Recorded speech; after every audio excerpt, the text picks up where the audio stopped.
إن الحمد لله نحمده ونستعينه ونستغفره ونعوذ بالله من شرور أنفسنا ومن سيئات أعمالنا من يهده الله فلا مضل له ومن يضلل فلا هادي له وأشهد أن لا إله إلا الله وحده لا شريك له وأشهد أن محمدًا عبده ورسوله أما بعد فإن خير الحديث كتاب الله وخير الهدي هدي محمد صلى الله عليه وسلم وشر الأمور محدثاتها وكل محدثة بدعة وكل بدعة ضلالة وكل ضلالة في النار. فأعوذ بالله السميع العليم من الشيطان الرجيم من همزه ونفخه ونفثه. بسم الله الرحمن الرحيم. يا أيها الذين آمنوا اتقوا الله حق تقاته ولا تموتن إلا وأنتم مسلمون. يا أيها الناس اتقوا ربكم الذي خلقكم من نفس واحدة وخلق منها زوجها وبث منهما رجالا كثيرا ونساء واتقوا الله الذي تساءلون به والأرحام إن الله كان عليكم رقيبا.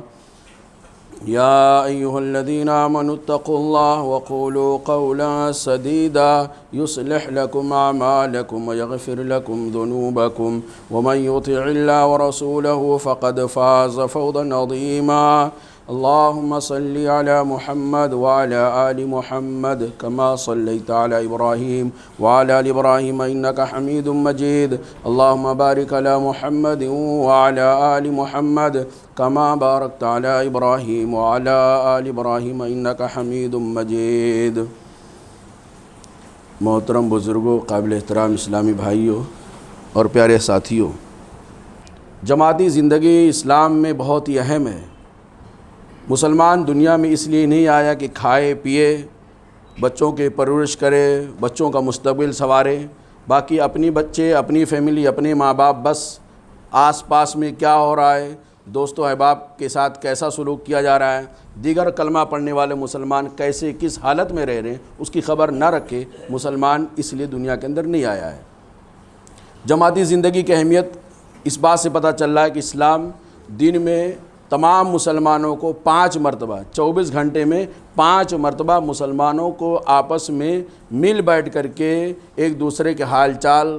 خیریت دریافت کرنے کا واجبی حکم دیا ہے، جس کو ہم نماز کہتے ہیں. نماز کے اندر آدمی آتا ہے اور ہر مرد کے اوپر جماعت کے ساتھ مسجد کے اندر پڑھنا فرض ہے. اس سے جماعت کا جو ثواب ملتا ہے وہ الگ ہے، اور ساتھ ہی ساتھ جو ایک مسلمان کا تعلق دوسرے مسلمان کے اوپر ہوتا ہے، ایک مسلمان کے حقوق جو دوسرے مسلمان کے اوپر عائد ہوتے ہیں، ان حقوق کی ادائیگی ہوتی ہے، اور اس طرح سے مسلم سماج مضبوطی اور استحکام کی طرف گامزن ہوتا ہے.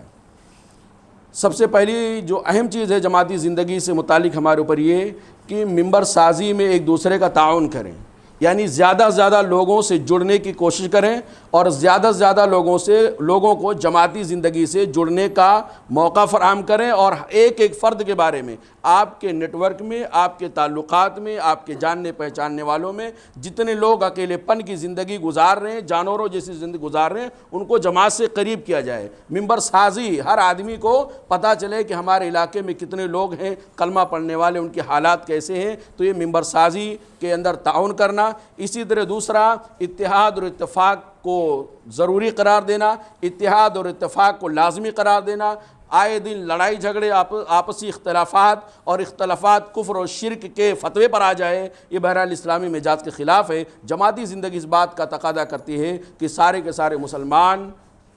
اتحاد اور اتفاق کے ساتھ رہیں. اسی طرح جب جماعتی زندگی کا لفظ بولا جاتا ہے تو اس کے اندر لازمی چیز ہوتی ہے کہ کسی امیر کا انتخاب ہونا چاہیے. گزشتہ خطبہ جمعہ کے اندر امیر کا انتخاب کیسے ہونا چاہیے اس پر گفتگو، اور پھر امیر کے اطاعت، یعنی ہماری ذمہ داریوں میں سے ایک بہت بڑی ذمہ داری جماعتی زندگی سے متعلق یہ ہے کہ ہمارا جو بھی امیر ہو،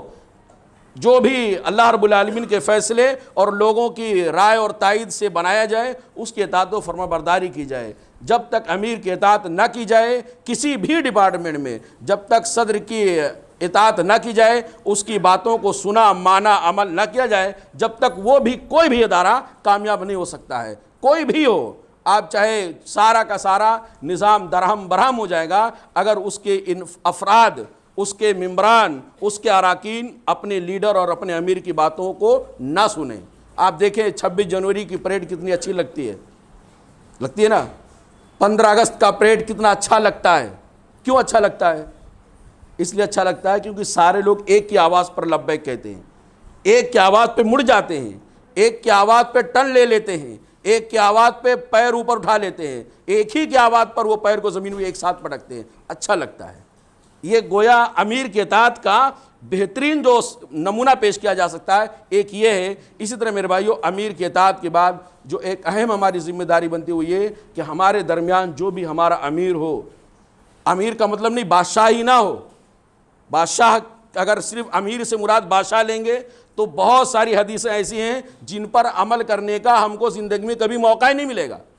کہاں خواب دیکھ سکتا ہے آدمی بادشاہت کا، کہاں خواب دیکھ سکتا ہے خلیفہ کا، کہاں خواب دیکھ سکتا ہے کوئی امیر المومنین بن کر آئے؟ سوال نہیں پیدا ہوتا ہے، دور دور تک کہیں اس کی روشنی نظر نہیں آ رہی ہے۔ تو امیر کا مطلب میرے بھائیو، ہمارے درمیان جس بھی لیول پہ جو بھی امیر ہو، جو بھی صدر ہو، جس کو ذمہ دار بنایا جائے، لازمی نتیجہ یہ ہوتا ہے کہ ہم اس کی عزت و تکریم کریں۔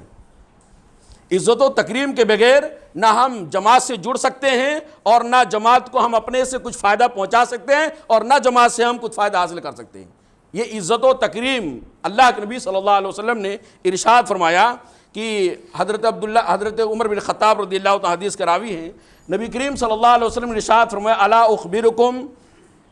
بخیار امرائکم، میرے صحابہ کیا میں تم کو نہ بتاؤں کہ تمہارے امیروں میں سے، تمہارے سرداروں میں سے، تمہارے لیڈروں میں سے سب سے بہترین لیڈر کون ہے؟ سب سے اعلیٰ قسم کا صدر، سب سے بہترین قسم کا امیر تم میں کون ہے؟ نبی کریم صلی اللہ علیہ وسلم سے صحابہ کرام نے پوچھا اللہ کے رسول آپ ضرور بتائیے، تو آپ صلی اللہ علیہ وسلم بیان فرماتے ہیں خیارہم الذین تحبونہم ویحبونکم، بخاری وغیرہ کی روایت ہے، بہترین امیر وہ ہے، بہترین صدر وہ ہے، بہترین لیڈر وہ ہے جو تم سے محبت کرے اور تم اس سے محبت کرو۔ یعنی محبت حقیقی ہونی چاہیے، محبت بناوٹی نہیں ہونی چاہیے، مطلبی محبت نہیں ہونی چاہیے، منفعت والی محبت نہیں ہونی چاہیے۔ مل رہا ہے تو بڑی محبت ہے، بڑا محبت کا اظہار ہے، اور جہاں ہمارے مفاد پر چوٹ پڑا، جہاں جماعت اور جمعیت اور اسی طرح قوم اور قبیلہ کچھ نہیں کر رہے ہیں، سب پیٹ پال رہے ہیں، اس طرح کی باتیں، اس بات کی غماز میرے بھائیوں کہ حقیقی محبت نہیں ہے۔ اللہ کے نبی صلی اللہ علیہ وسلم کہتے ہیں بہترین امیر وہ ہے جس سے پبلک محبت کرے اور جو امیر پبلک سے وہ محبت کرے، دونوں طرفہ ہونا چاہیے، تب جا کے یہ امیر بہترین صفت کا حامل ہوگا۔ اسی طرح آپ صلی اللہ علیہ وسلم بیان فرماتے ہیں وَتَدْعُونَ لَهُمْ وَيَدْعُونَ لَكُمْ، بہترین امیر کی صفت یہ ہے کہ تم اپنی نمازوں میں اس کے لیے دعا کرو اور وہ اپنی نمازوں میں تمہارے لیے دعا کرے۔ تم جب نماز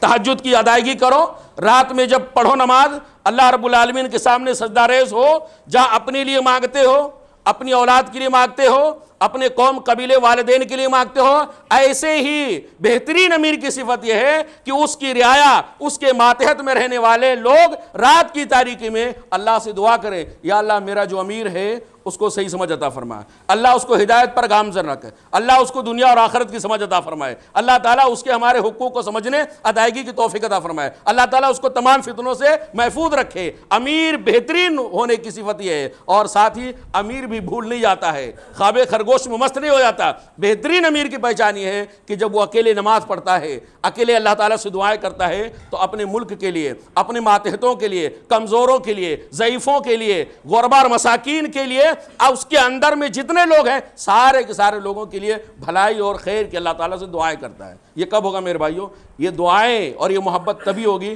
جب حقیقی معنوں میں ہم ایک دوسرے کا عزت و تکریم کرنے والے بنے۔ میرے بھائیوں، صحابہ کرام اللہ کے نبی صلی اللہ علیہ وسلم سے کیسی محبت کرتے، یاد رکھیے گا، محمد رسول اللہ صلی اللہ علیہ وسلم بیک وقت بہت سارے مناصب پر فائز تھے، ایک نہیں، دو نہیں، تین نہیں، بیک وقت بہت سارے مناصب پر، بہت سارے عہدے پر اللہ کے نبی صلی اللہ علیہ وسلم فائز تھے۔ سب سے بڑا عہدہ تو اللہ کی طرف سے عطا کردہ عہدہ تھا جو وہابی تھا، وہ کیا ہے؟ نبی ہونا، رسول ہونا، امت کا نبی اور رسول ہونا۔ ساتھ ہی ساتھ اللہ کے نبی صلی اللہ علیہ وسلم امیر بھی تھے۔ آپ صلی اللہ علیہ وسلم بہترین لیڈر بھی تھے، آپ صلی اللہ علیہ وسلم بہترین صدر بھی تھے، اور بہترین امیر، بہترین صدر ہونے کے ناطے اللہ کے نبی صلی اللہ علیہ وسلم کی صحابہ کرام کتنی عزت و تکریم کرتے تھے، کتنا پاس و لحاظ کرتے تھے۔ بے شمار واقعات۔ صلح حدیبیہ کا موقع ہے میرے بھائیو، عروہ بن مسعود جو کفار کی طرف سے ایلچی بن کر آتا ہے، اللہ کے نبی صلی اللہ علیہ وسلم عمرہ کرنے کے لیے نکلتے ہیں مدینہ سے۔ شاید بہت سارے لوگوں کو پتہ نہ ہو، جو شریعت کے علوم سے، تاریخ اسلامی سے جڑے ہوئے ہیں، پروگرام میں شریک ہوتے رہتے ہیں، ان کو یہ پتہ ہوگا، لیکن بہت سارے لوگ ایسے ہوں گے جن کو صلح حدیبیہ کیا ہے، اس کی کہانی کیا ہے، اس کے واقعات کیا ہے، اس کا بیک گراؤنڈ کیا ہے، پس منظر کیا ہے، نتیجہ کیا ہے، رزلٹ کیا ہے، وہ سب کچھ پتہ نہیں ہوگا میرے بھائیو۔ اللہ کے نبی صلی اللہ علیہ وسلم ہجرت کر کے جب مدینہ گئے تو آپ صلی اللہ علیہ وسلم مدینہ سے عمرہ کرنے کی نیت سے 6 سال کے بعد، ہجرت کے 6 سال کے بعد عمرہ کرنے کی نیت سے اللہ کے رسول صلی اللہ علیہ وسلم مکہ کی طرف آئے۔ مکہ والوں کو پتہ چلا، مکہ بھی فتح نہیں ہوا تھا، مکہ والوں کو پتہ چلا نہیں یہ عمرہ کرنے یہ لوگ آ رہے ہیں، مکہ کے اندر آ رہے ہیں، مکہ کے اندر آ گئے تو پوری دنیا کے اندر ہماری ناک کٹ جائے گی، بولیں گے دیکھو رات کی تاریکی میں لوگ نکلے تھے جان بچا کر، اور آج علی الاعلان آن بان شان کے ساتھ اور شوکت کے ساتھ مکہ کے اندر داخل ہو رہے ہیں، مکہ والے تم لوگ کیا کر رہے ہو، پوری دنیا ہمارے اوپر تھوکے گی۔ اس لیے مکہ والوں نے ایمرجنسی میٹنگ کیا کیا جائے، مسلمان آ رہے 1400 مسلمان، لوگوں نے مشورہ کیا اس سال تو بالکل آنے نہیں دینے کا، ناک کٹنے کا معاملہ ہے، اور آر ان کی یہاں بہت چلتی تھی۔ بہرحال اللہ کے نبی صلی اللہ علیہ وسلم کو ایک جگہ پہ روک دیا گیا حدیبیہ کے مقام پہ، اور آپ صلی اللہ علیہ وسلم سے گفت و شنود ہوئی۔ اللہ کے نبی صلی اللہ علیہ وسلم کے پاس بہت سارے ایلچی، بہت سارے قاصد، بہت سارے وہاں کے وفد کی شکل میں آئے، اللہ کے نبی صلی اللہ علیہ وسلم سے کچھ ڈیلنگ کرنے لگے، کچھ بات نہیں بن پا رہی تھی۔ بہرحال انہی میں سے ایک عروہ بن مسعود آیا، اللہ کے نبی صلی اللہ علیہ وسلم خدمت میں آیا، اور نبی صلی اللہ علیہ وسلم کو پورا دیکھا، چونکہ بچپن کے یار تھے، ایک ہی قوم قبیلے کے رہنے والے تھے، ایک ہی بستی کے رہنے والے تھے، ہجرت سے پہلے بھی اللہ کے نبی صلی اللہ علیہ وسلم اسی بستی کے اندر تھے، مکہ کے اندر، جہاں پہ عروہ بن مسعود وغیرہ بھی رہتے تھے، جان پہچان اچھی تھی۔ وہاں کا ایک رواج تھا، جب بات کرتے تھے تو ایک دوسرے کی داڑھی پیار سے پکڑ لیا کرتے تھے، پیار اور محبت کے اندر یہ عام بول چال کی وجہ سے ایک دوسرے کی داڑھی پکڑ لیتے تھے۔ لیکن عروہ بن مسعود نان مسلم تھے، ان کو پتہ نہیں تھا کہ محمد صلی اللہ علیہ وسلم صحابہ کرام کے دلوں میں کتنا مقام و مرتبہ رکھتے ہیں۔ وہ عروہ بن مسعود بات کر رہا ہے، اور اللہ کے نبی صلی اللہ علیہ وسلم کی داڑھی اپنی پرانی عادت کے مطابق، عرب کی پرانی عادت کے مطابق پکڑ رہا تھا۔ مغیرہ بن شعبہ رضی اللہ تعالیٰ بازو میں کھڑے تھے، تلوار لے کر گئے، کہا اے عروہ ہاتھ نیچے کر، ہمارے نبی صلی اللہ علیہ وسلم کی داڑھی کو چھوڑ، آئندہ اگر پکڑنا تیری خیر نہیں ہے۔ لیکن وہ بیچارہ تھوڑا سہم گیا، یہ کون آیا؟ بولا اچھا مغیرہ بن شعبہ ہیں۔ بہرحال لمبی گفتگو اس کی ہوئی، پھر تھوڑی دیر کے بعد وہ تھوڑا اپنے آپ کو سنبھالا، لیکن پھر جب گفتگو کرنے لگا تو اپنی عادت کے مطابق پھر آگے اللہ کے نبی صلی اللہ علیہ وسلم کے داڑھی کے سامنے اپنی ہاتھ بڑھا دیا۔ حضرت مغیرہ بن شعبہ رضی اللہ تعالیٰ کا، اے بدبخت ہاتھ نیچے کر، محمد رسول اللہ صلی اللہ علیہ وسلم کے داڑھی کو ٹچ نہیں کرے گا، اگر اللہ کے نبی صلی اللہ علیہ وسلم کا اشارہ ہو تو شاید تو زندہ نہیں بچ پائے گا۔ عروہ بن مسعود اس ٹائم پہ مسلمان نہیں تھے، سب دیکھا بھالا، اور اس کے بعد صحابہ کرام پہ نظر ڈالا، انہوں نے سوچا کہ یہ صحابہ کرام کمزور لوگ ہیں، بے بس لوگ ہیں، یہ لوگ شاید محمد صلی اللہ علیہ وسلم کا ساتھ چھوڑ کر کے چلے جائیں گے۔ صحابہ کرام کو تھوڑا ایسا فیل ہوا کہ اس کو ابھی ہمارے اور نبی صلی اللہ علیہ وسلم کے درمیان کتنی محبت ہے نا، کتنا عزت و تکریم کا معاملہ ہے نا، کتنی گہری محبت ہے، اس کا اندازہ نہیں ہے۔ عروہ بن مسعود نے دیکھا، اور دیکھ کر کے جب پلٹ کر کے مکہ والوں کے پاس گیا تو اس نے کہا یارو سنو، محمد رسول اللہ صلی اللہ علیہ وسلم کی عزت و تکریم صحابہ کیسے کرتے تھے۔ عروہ ابن مسعود ایک نان مسلم کی زبانی وہ کہتا ہے مکہ والوں سرداروں سنو، میں حبشہ بھی گیا ہوں، نجاشی کو بھی دیکھا ہوں، روم بھی گیا ہوں، روم کے بادشاہ قیصر کو بھی دیکھا ہوں، فارس بھی گیا ہوں، وہاں کے بادشاہ کسرا کو بھی دیکھا ہوں، دنیا کے بڑے بڑے بادشاہوں کو دیکھا ہوں، ان کے درباروں میں گیا ہوں، لیکن جیسی تعظیم محمد رسول اللہ صلی اللہ علیہ وسلم کی، محمد رسول اللہ صلی اللہ علیہ وسلم کے صحابہ کر رہے ہیں، ویسی تعظیم دنیا کے اندر کسی بادشاہ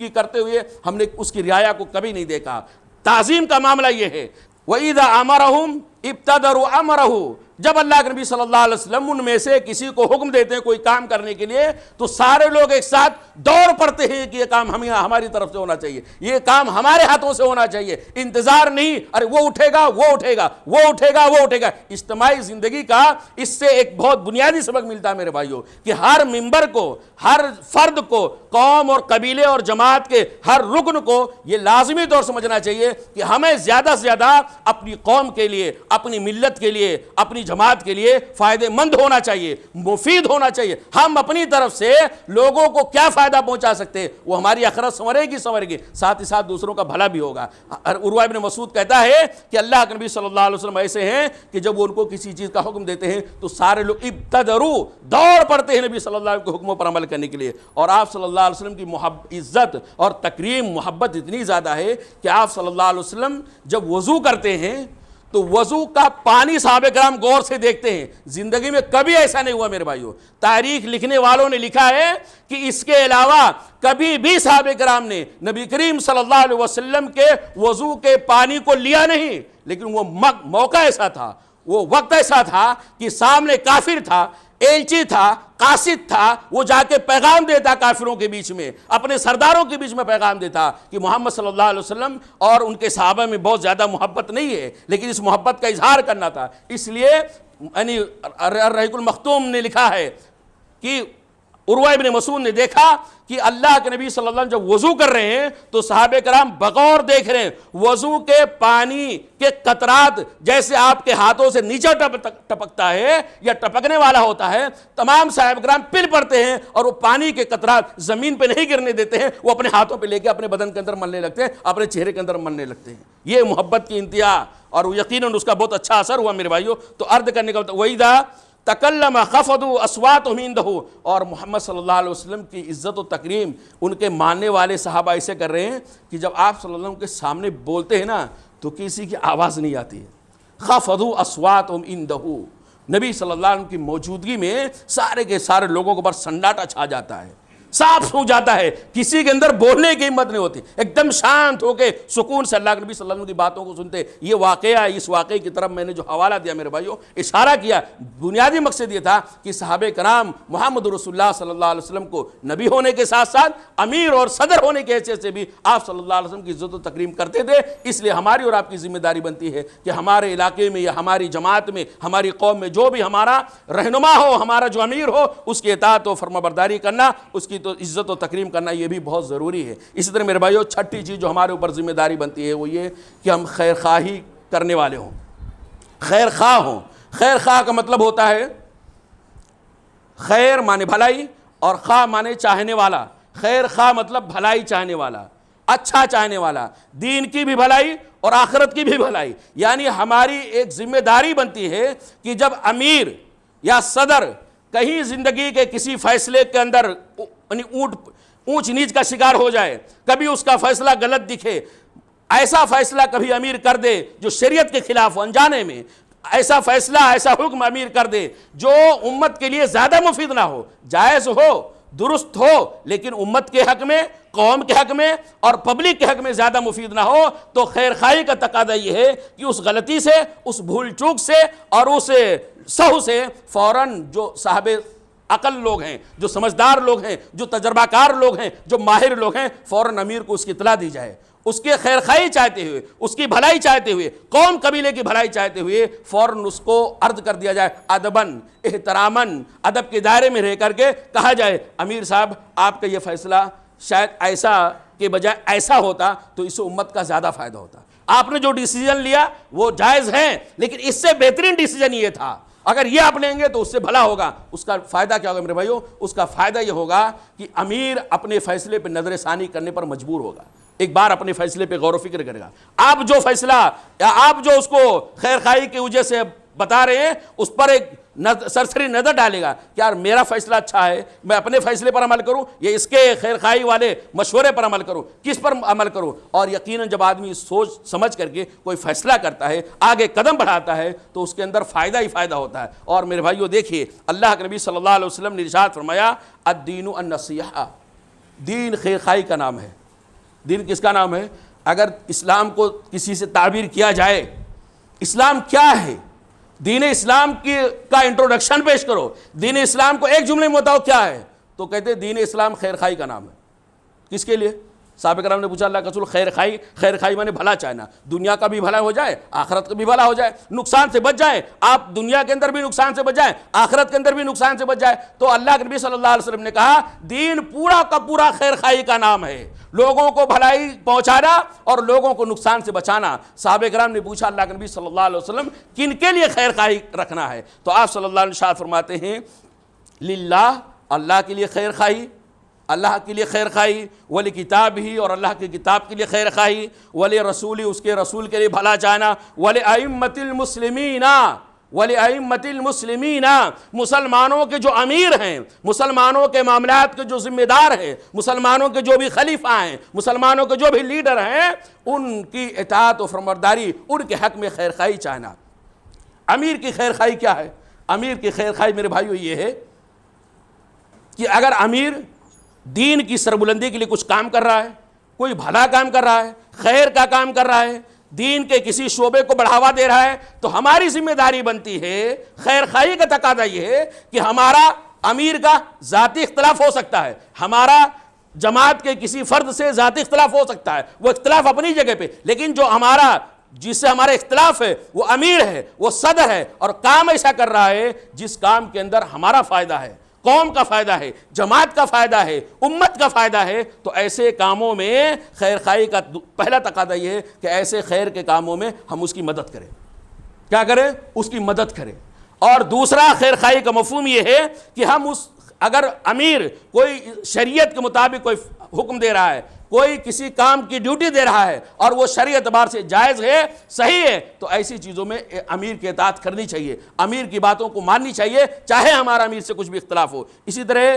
تیسرا اور اہم ہے میرے بھائیوں، خیر خائی کا تقاضا یہ ہے، اپنے امیر، اپنے صدر، اپنی ذمہ دار سے خیر خائی کا تقاضا یہ ہے کہ کبھی اس کا قدم پھسلے، کبھی اس کا قدم ڈاواڈول ہو، شریعت کے خلاف جائے یا شریعت کے رہتے ہوئے کوئی اچھا فیصلہ نہ کرے، تو ایسی صورت میں اس کو نصیحت کر دینا، اس کی تذکیر کر دینا، اس کو یاد دہانی کرا دینا، نصیحت کر دینا، اس کو وعظ و نصیحت کر کے سمجھا دینا میرے بھائیو۔ یہ ہے خیر خائی کا تقاضا۔ اور اللہ کے نبی صلی اللہ علیہ وسلم سے بڑا،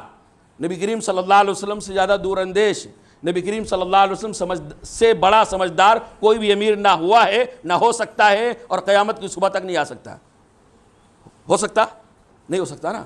لیکن اللہ کے نبی صلی اللہ علیہ وسلم کو بھی صحابہ کرام وقتاً فوقتاً آپ کی خیر خواہی کے پیش نظر، امت کی خیر خواہی کے پیش نظر، امت کا بھلا ہو جائے، نقصانات سے امت بچ جائے، اس کے لیے صحابہ کرام بڑھ چڑھ کر کے اللہ کے نبی صلی اللہ علیہ وسلم کے فیصلے پر تھوڑا کبھی کبھی نکتہ چینی بھی کرتے تھے، مشورہ دیا کرتے تھے۔ اللہ کے نبی صلی اللہ علیہ وسلم اگر ایسا آپ کیے ہیں نا، ایسا کے بجائے اگر ایسا کر لیں گے تو اچھا رہے گا، آپ نے ایسا فیصلہ کیا نا، اس کے بجائے اگر یہ فیصلہ کریں گے تو اور اچھا رہے گا۔ آپ دیکھو میرے بھائیو، نبی کریم صلی اللہ علیہ وسلم جیسے دور اندیش، نبوت سے پہلے آپ سے زیادہ سمجھدار مکہ کے اندر کوئی نہیں تھا، نبوت کے بعد تو اللہ کی طرف سے اور زیادہ سمجھداری ڈال دی گئی ہے۔ نبوت سے پہلے بھی آپ صلی اللہ علیہ وسلم سے سمجھدار، عقل مند، دور اندیش کوئی نہیں تھا۔ پورے مکہ والے جانتے تھے کہ اگر کوئی دور اندیش ہے، کوئی عقل مند ہے، کوئی ہوشیار ہے، تو وہ محمد رسول اللہ صلی اللہ علیہ وسلم یعنی عبداللہ کا بیٹا محمد صلی اللہ علیہ وسلم ہے۔ پورے مکہ والے جانتے تھے،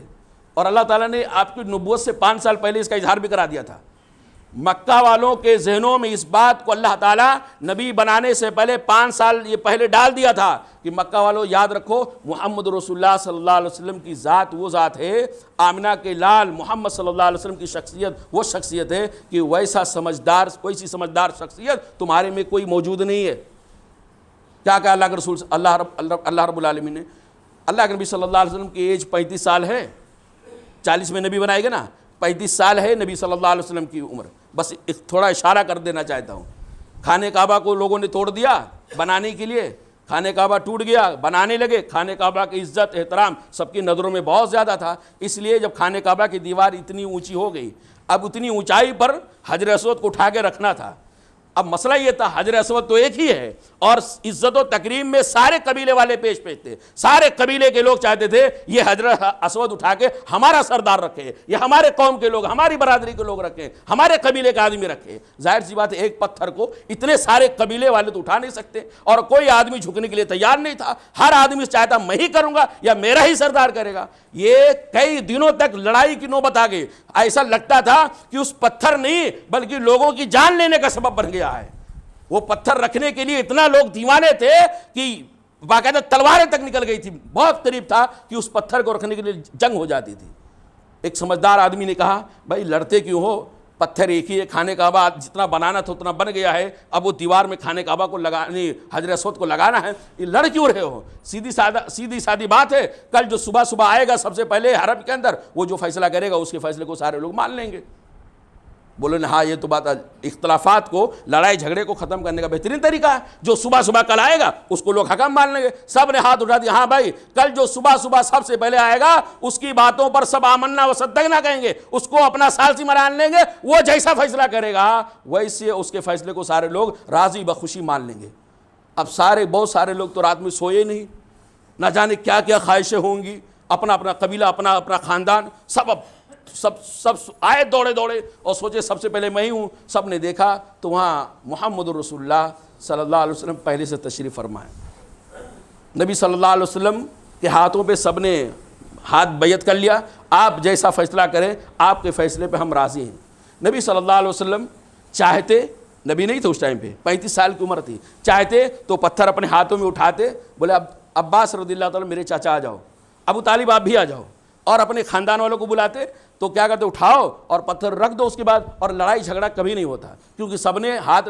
ڈال دیا تھا، سب سرنڈر ہو گئے تھے، جو محمد صلی اللہ علیہ وسلم کہیں گے ان کی باتوں کو مان لیں گے۔ لیکن نہیں، اللہ رب العالمین کو محمد رسول اللہ صلی اللہ علیہ وسلم کی دور اندیشی، اللہ رب العالمین کو محمد رسول اللہ صلی اللہ علیہ وسلم کی سمجھداری لوگوں کے دلوں میں بیٹھانا تھا، لوگوں کو بتانا تھا کہ آمنہ کا لال یہ بہت زیادہ سمجھدار ہے۔ اللہ کے نبی صلی اللہ علیہ وسلم نے واقعی اپنی سمجھداری کا اظہار کرتے ہوئے آپ نے کہا اپنا ایک چادر بچھائے، لوگوں سے کہا چادر لاؤ، ایک کپڑا لایا گیا، چادر پھیلایا گیا، اس کے اندر اللہ کے نبی صلی اللہ علیہ وسلم نے پتھر اٹھایا اور چادر کے اندر ڈال دیا، اپنے ہاتھوں سے چادر میں پتھر ڈالا اور بڑے بڑے جو سردار تھے قبیلے کے، ان سارے قبیلے کے سرداروں کو بلایا، آؤ چادر کا کونا پکڑو، سارے قبیلے والے مل کر کے چادر کا کونا پکڑو اور اٹھاؤ۔ نبی صلی اللہ علیہ وسلم نے یہ تدبیر اختیار کیا، سارے قبیلے کے لوگ چادر کو اٹھائے، سارے لوگ خوش ہو گئے، ہم بھی اس میں حصے دار ہیں، ہمارا بھی اس میں ایک کردار ادا ہے، ہمارا بھی امیر، ہمارا بھی قبیلے کا سردار محروم نہیں رہ گیا ہے۔ اللہ کے نبی صلی اللہ علیہ وسلم نے چادر کو اٹھوایا، جب اس لیول تک پہنچ گیا تو آپ صلی اللہ علیہ وسلم نے پتھر اپنے ہاتھ سے اٹھا کر کے خانہ کعبہ کے دیوار میں لگا دیا۔ یہ بات تو ضمناً آ گئی کہ اللہ کے نبی صلی اللہ علیہ وسلم سے زیادہ سمجھدار کوئی نہیں تھا نبی بننے سے پہلے، نبی بننے کے بعد تو سوال ہی نہیں پیدا ہوتا ہے، لیکن اس کے باوجود نبی صلی اللہ علیہ وسلم جو سماج بنایا تھا نا، جس سماج کے تانے بانے بنے تھے نبی صلی اللہ علیہ وسلم، وہ سماج ایسا بنایا تھا کہ ہر آدمی اگر لگے کہ محمد صلی اللہ علیہ وسلم شاید ایسا نہیں، ایسا کرنا چاہیے، تو جرات کر کے خیر خواہی کا تقاضا پورا کرنے کے لیے اللہ کے نبی صلی اللہ علیہ وسلم کو بول دیتے، اللہ کے نبی صلی اللہ علیہ وسلم ایسا نہیں ایسا۔ ایک واقعہ صرف بدر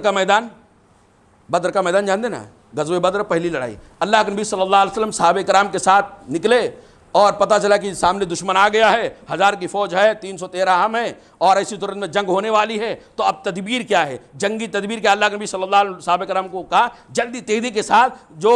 پہلا چشمہ ہے، یعنی جہاں سے پانی نکلتا ہے یا جہاں پانی کا انتظام ہے میدان بدر کے اندر، وہاں جو سب سے قریب والا چشمہ اس پہ جلدی ڈیرا ڈال لو تاکہ ہم کو پانی پینے کا موقع مل جائے، جانوروں کو پلانے کا موقع مل جائے اور ہم پیاسے اور بھوکے پیاسے نہ رہنے پائیں، ہمارے جانور کے اندر طاقت رہے، ہمارے اندر بھی طاقت رہے، ایسا نہ ہو کہ ہم سے پہلے دشمن اس چشمے پر آ جائے۔ اللہ کے نبی صلی اللہ علیہ وسلم عشاء کے ٹائم وہاں جا کے تشریف فرما ہوتے ہیں، نزول فرماتے ہیں۔ ایک صحابی کو حباب بن منذر رضی اللہ عنہ، انصاری صحابی ہیں، بڑے ہی ماہر آدمی تھے، انصاری صحابی ہیں، وہ دیکھا اللہ کے نبی صلی اللہ علیہ وسلم یعنی بدر کے میدان میں بہت سارے چشمے ہیں، ان چشموں کو چھوڑ کر اللہ کے رسول سب سے قریب والے چشمہ، اپنی طرف سے جو سب سے قریب والا چشمہ تھا اس پہ جا کے اللہ کے نبی صلی اللہ علیہ وسلم ڈیرا ڈال دیے ہیں، اور ایسا تھا کہ اب صبح لڑائی ہونے والی ہے، اور بہت سارے اور چشمے تھے۔ تو حضرت حباب ابن منذر رضی اللہ تعالیٰ انصاری صحابی اللہ کے نبی صلی اللہ علیہ وسلم خدمت میں آئے. کہا اللہ کے نبی صلی اللہ علیہ وسلم ایک بات پوچھنا چاہتا ہوں. پوچھو. کہا اللہ کے نبی صلی اللہ علیہ وسلم آپ جو یہاں پڑاؤ ڈالے ہیں اس چشمے پہ، کیا یہ اوپر والے کی طرف سے آرڈر ہے؟ اللہ کے حکم کے مطابق آپ آئے ہیں؟ اگر اللہ کے حکم کے مطابق آپ آئے ہیں، اللہ نے مینشن کر دیا اسی چشمے کو پکڑنا، تو اب ہمارے لیے آگے پیچھے دائیں بائیں مڑنے کی گنجائش نہیں ہے. اگر وہی کی طرف سے آیا تو ٹھیک ہے فبیا، لیکن اگر اللہ کے نبی صلی اللہ علیہ وسلم آپ اپنی سمجھ کے اعتبار سے یعنی تجربے اور ایکسپیرینس کی بنیاد پر جنگ کے ہر بات کو اختیار کرتے ہوئے اللہ کے نبی صلی اللہ علیہ وسلم اگر آپ نے ایسا کیا ہے تو میرا مشورہ یہ ہے کہ آپ یہاں ہمارے لیے زیادہ بہتر نہیں رکنا. ہمارے لیے بہتر کیا ہے کہ جہاں دشمن ہے اس دشمن کے قریب جو چشمہ ہے اس چشمے پر پہنچا جائے. بہت سارے پانی کے ڈیرے ہیں، پانی کا انتظام ہے. اللہ کے نبی صلی اللہ علیہ وسلم ہم سے جو قریب ہے نا اس پہ رکنے میں ہمارا بھلا نہیں ہے. جنگی مہارت یہ ہے، جنگ کا تجربہ یہ بتا رہا ہے کہ دشمن سے قریب جو چشمہ ہے اس چشمے پہ پڑا ڈالا جائے، اور باقی جتنے چشمے ہیں راتوں رات سارے چشمے کو ہم پاٹ دیں، مٹی ڈال دیں، پتھر ڈال دیں، تاکہ وہاں پانی کا وجود ختم ہو جائے، کوئی پانی پینے کے لائق نہ رہے، اور آخری والا چشمہ جو دشمن کی طرف رہے اس پر ہم ڈال لیں اور صرف ہمارے پاس پانی رہے. ایسی صورت میں صرف ہمارے پاس پانی رہے گا تو ہم پیئیں گے، ہمارے اندر طاقت رہے گی، جانوروں کو پلائیں گے طاقت رہے گی. دشمن کو پانی نہیں ملے گا، دشمن اپنے جانوروں کو پانی نہیں پلا پائے گا، خود نہیں پی پائے گا، تو لاگر کمزور ہو کر سوائے شکست خوردہ ہونے کے اور اس کے حصے میں کچھ نہیں آئے گا. اللہ کے نبی صلی اللہ علیہ وسلم نے کہا شاباش، واقعی آپ نے بہت اچھا مشورہ دیا. عشاء کا ٹائم تھا، اللہ کے نبی صلی اللہ اس چشمے پہ پہنچے تھے. فوراً اللہ کے نبی صلی اللہ علیہ وسلم نے صحابہ کرام کو کہا، جبکہ وہ تھکے ہوئے تھے، آپ صلی اللہ علیہ وسلم نے کہا صحابہ جلدی سے یہاں سے اٹھو اور جہاں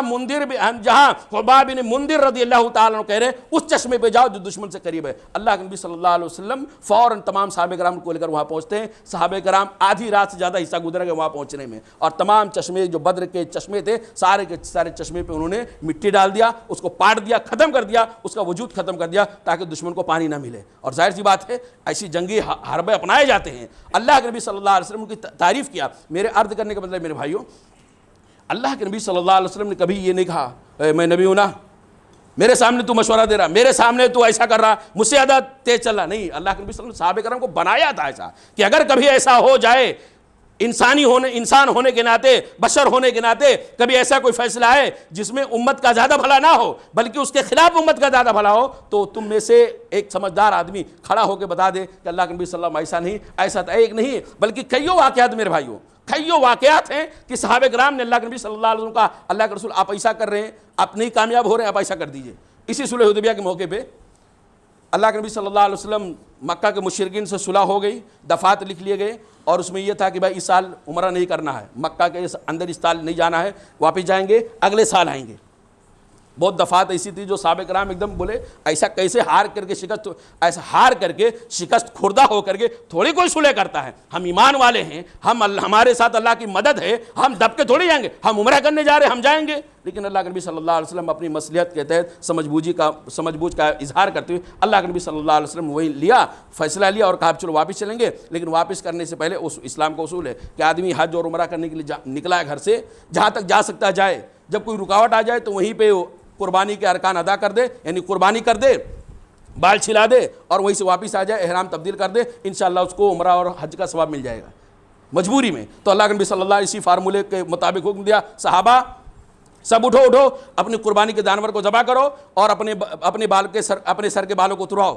ایک بار کہا کوئی کسی کے اندر حرکت نہیں آئی، دوسری بار کہا ابھی بھی حرکت نہیں، تیسری بار تو کوئی ٹس سے مس نہیں ہوا. اللہ کے نبی صلی اللہ علیہ وسلم پریشان ہو گئے،